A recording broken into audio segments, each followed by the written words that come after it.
இன்னைக்கு நம்ம பண்ண போகிறது லெமன், முழு லெமனில்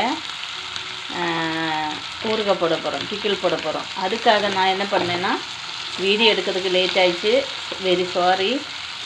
அதில் நல்லெண்ணெய் இருந்துச்சு, நல்லெண்ணெய் கொஞ்சம் ஊற்றிட்டு இந்த லெமனை வந்து நல்லா வாஷ் பண்ணுங்கள். வாஷ் பண்ணிவிட்டு அந்த அதில் இருக்க தண்ணி எல்லாம் நல்லா சுத்தமாக துடைக்கணும், கொஞ்சம் கூட இருக்கக்கூடாது. துடைச்சிட்டு எண்ணெயில் போட்டு இந்த மாதிரி பெரட்டி ரொம்ப நேரம் இந்த லெமனில் இருக்கிற அந்த இதெல்லாம் வெடித்து ரெண்டாக வெடித்து வெளியே வந்துடும். இங்கே பாருங்கள், இது வந்து லெமன் வந்து நல்லா சுங்கி போயிருக்கு பாருங்கள். கொஞ்சம் இதெல்லாம் வெடித்து தானாக உள்ளதெல்லாம் வெளியே வந்துடும். அந்த எண்ணெய் எல்லாம் வந்து கருத்துடும் பாருங்கள் எப்படி கருகருன்னு இருக்குது. இந்த மாதிரி எல்லாம் வந்துடும். இனி நம்ம இது பக்குவம் ஆயிடுச்சு. இப்போ நிப்பாட்டிட்டு இப்போ நம்ம ஸ்டவ்வை ஆஃப் பண்ணிக்கலாம். இது கொஞ்சம் ஆறட்டும். கொஞ்சமாக ஆறிடுச்சு.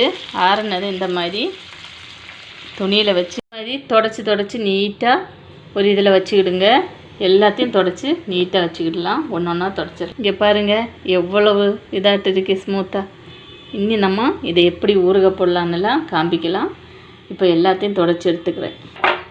நண்பர்களே, இது சொன்னால் நீங்கள் அசந்துடுவீங்க கண்டிப்பாக. ஏன்னா நிறைய பேர் என்ன தப்பு பண்ணுறாங்கன்னா, இதை இப்படி பண்ணிவிட்டு அதை பிக்கிளுக்கு எடுத்துகிட்டு இந்த ஆயிலை வந்து தூர ஊற்றுறாங்க. இதில் எவ்வளவு பயங்கரமான ஒரு மருத்துவ குணமுள்ள ஆயிலுன்னு அவங்களுக்கு தெரியாமல் தப்பு பண்ணுறாங்க. இனி தெரிஞ்சுக்கிட்டால் அதை பண்ண மாட்டாங்கன்னு நான் நம்புகிறேன். அவங்களும் இதே மாதிரி ஸ்டோர் பண்ணி வச்சு யூஸ் பண்ணுவாங்கன்னு நம்புகிறேன். தெரியாதவங்க தெரிஞ்சுக்கிடுங்க.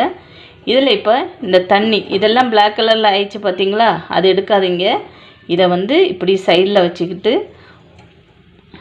பாருங்கள், கலரை பாருங்கள் ஆயிலோட. இது வந்து எதுக்கு யூஸ் பண்ணுவீங்க அப்படின்னு, இது ரொம்ப கசப்பாக இருக்கும்னா செம்ம கசப்பாக இருக்கும் அப்படின்னு கேட்குறீங்களா? இது வந்து உள் உபயோகத்துக்கு கிடையாது இந்த ஆயில். இது வந்து உங்கள் கை கால் வந்து லைட்டாக சுளுக்கு பிடிச்சிருச்சுன்னா அந்த இடத்துல போட்டு நல்லா சூடேறும்படியாக நல்லா மசாஜ் கொடுங்க. வலி வீக்கங்கள் இருந்தால் அந்த இடத்துலையும் போட்டு நல்லா மசாஜ் கொடுங்க. நல்ல சூப்பர் அதான் உங்களுக்கு அந்த வலி வீக்கம் போயிடும். சரிங்களா? பாருங்கள், இவ்வளோ தான் கிடச்சி நமக்கு, இவ்வளோ போதும். ரொம்ப நாளைக்கு யூஸ் ஆகும். எவ்வளோ வருஷம் ஆனாலும் இந்த ஆயில் வந்து கெட்டு போகாது. எத்தனை வருஷம் ஆனாலும் நீங்கள் ஸ்டோரேஜ் பண்ணி தண்ணி விழாமல் வச்சுக்கிட்டால் போதும். கொஞ்சம் கொஞ்சமாக ரெண்டு ட்ராப் எடுத்து நல்லா யூஸ் பண்ணிக்கலாம். இவ்வளோ தான் கிடச்சிச்சு. நம்ம இந்த மாதிரி என்ன வெளியேந்த பொருளை பாதுகாக்கிறது மாதிரி பாதுகாக்க போகிறேன். ஓகே, இதில் ஒரு விஷயம் நான் சொல்ல மறந்துட்டேன். வேறு ஒன்றும் இல்லை, ஒரு 6-7 கிராம்பு எடுத்து இதில் போட்டுக்கிடுங்க. சரிங்களா? போட்டு அப்படியே மூடி விட்டுக்கிடுங்க.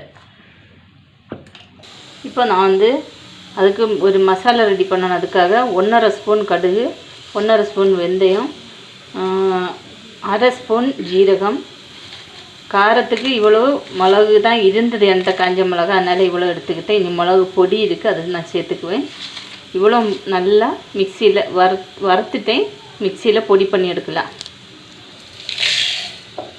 பொடிச்சாச்சு. இப்போ மஞ்சத்தூள் போட்டுக்கலாம். ஆல்ரெடி மிளகா நான் பொடிச்சிருக்கேன், அதனால் காரத்துக்கு உங்கள் காரத்துக்கு போட்டுருங்க. நான் கொஞ்சம் காரமாகவே வேணும், அதுக்காக 2 ஸ்பூன் போட்டிருக்கேன்.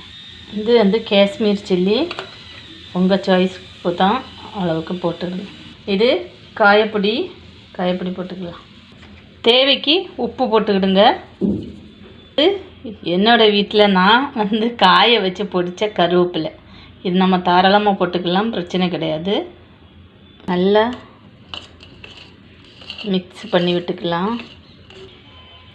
இப்போது இங்கே பாருங்கள், இந்த மாதிரி தொலை இருக்குது பார்த்தீங்களா, இந்த மாதிரி கொஞ்சமாக இது பண்ணி விட்டுருங்க. எல்லாமே இந்த மாதிரி உடஞ்சி தான் இருக்கும்.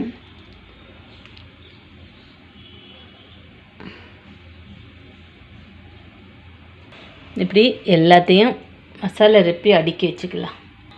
பாருங்கள் நண்பர்களே, எல்லாம் ரெப்பி வச்சுட்டேன், காலி ஆயிடுச்சு. கண்ணாடி பாட்டில்னால் இந்த பக்கமாக பார்க்கும்போது சூப்பராக இருக்கும். என்கிட்ட கண்ணாடி பாட்டில் இவ்வளோ பெருசு கிடையாது, அதனால் இல்லை.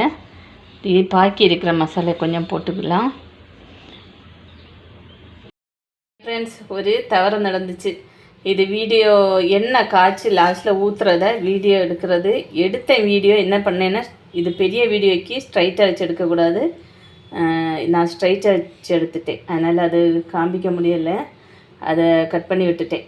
இப்போது இந்த எண்ணெயில் இதில் கடாயில் இதில் 1/4 லிட்டருக்கு மேலே எண்ணெய் ஊற்றினேன். எண்ணெய் இதையும் நல்லெண்ணெய் ஊற்றிட்டு சூடு பண்ணிவிட்டு மிதமான சூட்டில் இதில் ஊற்றியாச்சு. இதில் ஊறுகாய்க்கு பார்த்திங்களா, இந்த ஊறுகாயில் ஊற்றியாச்சு. ஊற்றிட்டு மசாலெல்லாம் இது பண்ணியிருக்கேன். இது நல்ல சூடாக ஆறட்டும். ஆறுறதை இப்படியே விடணும். விட்டுட்டு இதை ஒரு சைடில் சுத்தபத்தமாக அப்படியே காற்று போகாமல் மூடி ஒரு 20 days இல்லைன்னா 10 days 15 days அப்படியே விட்டுருங்க. குறைஞ்சது ஒரு 17 days 20 days வச்சிங்கன்னா நல்ல செம்மையாக இருக்கும். டேஸ்ட்டும் வாசனை கமன்னு வருது. அப்புறம் என்ன பண்ணுவீங்கன்னா, நான் இதில் காற்று போகாமல் இருக்கிறதுக்கு இந்த மூடி கொஞ்சம் லூஸாக இருக்கிறதுனால நான் இதை வச்சு டைட்டாக அடைக்கிறேன். ஆறலை உங்களுக்கு காண்பிக்கிறதுக்காக நான் இது பண்ணிட்டேன். இது அதுக்கப்புறம் நீங்கள் ஆறாமல் அசங்காமல் ஒரு கல் எடுத்து ஒரு இடத்துல வச்சா எப்படி இருக்கும், அசங்காமல் அது பாட்டுக்கு சுத்தமாக இருக்கும் பார்த்திங்களா, அதே மாதிரி தான் இதுவும்.